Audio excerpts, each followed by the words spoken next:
Guys, మీరు ప్రపంచంలో ఎక్కడికైనా వెళ్ళగలరు, కానీ ఆ దీవికి మాత్రం వెళ్ళలేరు. అసలు వెళ్ళేందుకు పర్మిషనే ఉండదు. ఒకవేళ కాదు కూడదని వెళ్తే తిరిగి వస్తారని గ్యారంటీ లేదు. అవును, ఇంత భయంకరమైన ప్లేస్ ఏంటో తెలుసా? అదే స్నేక్ ఐలాండ్స్, సర్పాల దీవి. ఈరోజు మనం ఈ వీడియోలో అసలు ఆ దీవి అలా ఎందుకు మారింది, మరియు ఆ దీవిలో అన్ని పాములు ఎందుకున్నాయి అండ్ ఫుల్ డీటెయిల్గా చూద్దాం.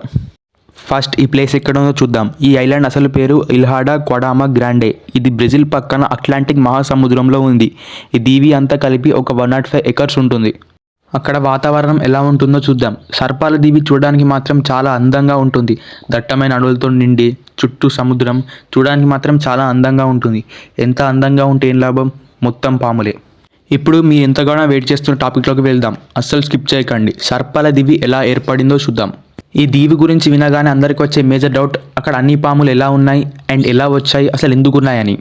అయితే దానికి నిపుణులు ఇచ్చిన ఆన్సర్ ఏంటో చూద్దాం. ఈ భూమిపై మంచు యుగం ఉండేది. సముద్రాలు కూడా మంచుతో నిండి ఉండేవి కదా. అలాంటి సమయంలో ఆహారం కోసం కొన్ని పాములు ఆ దీవికి వెళ్ళాయి. ఆ తర్వాత మంచు కరిగి మామూలు పరిస్థితులు వచ్చాయి. సముద్ర మట్టాలు పెరిగాయి.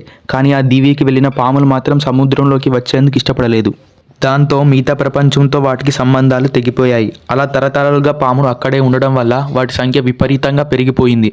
అలా అది స్నేక్ ఐలాండ్గా మారిపోయింది. అక్కడ చాలా విషపూరితమైన పాములు మరియు అత్యంత అరుదైన అంతరించే జాతులకు చెందిన బేతురాప్స్ ఇన్సులారిన్ అనే బంగారు తల ఉన్న విషపూరితమైన పాములు ఆ దీవిలో ఉన్నాయి. పక్షులు తింటూ అక్కడే బతుకుతున్నాయి. ఇది ఫ్రెండ్స్ స్నేక్ ఐలాండ్ హిస్టరీ. ఒకవేళ మీరు వెళ్ళాలనుకుంటే వెళ్ళాలని చెప్పాను కదా, అది ఇందుకే ఫ్రెండ్స్. ఎందుకంటే అక్కడ చాలా విషపూరితమైన పాములు ఉంటాయి. దానికి వెళ్ళడానికి మనకు వీలు పడదు అండ్ పర్మిషన్ కూడా ఇవ్వరు.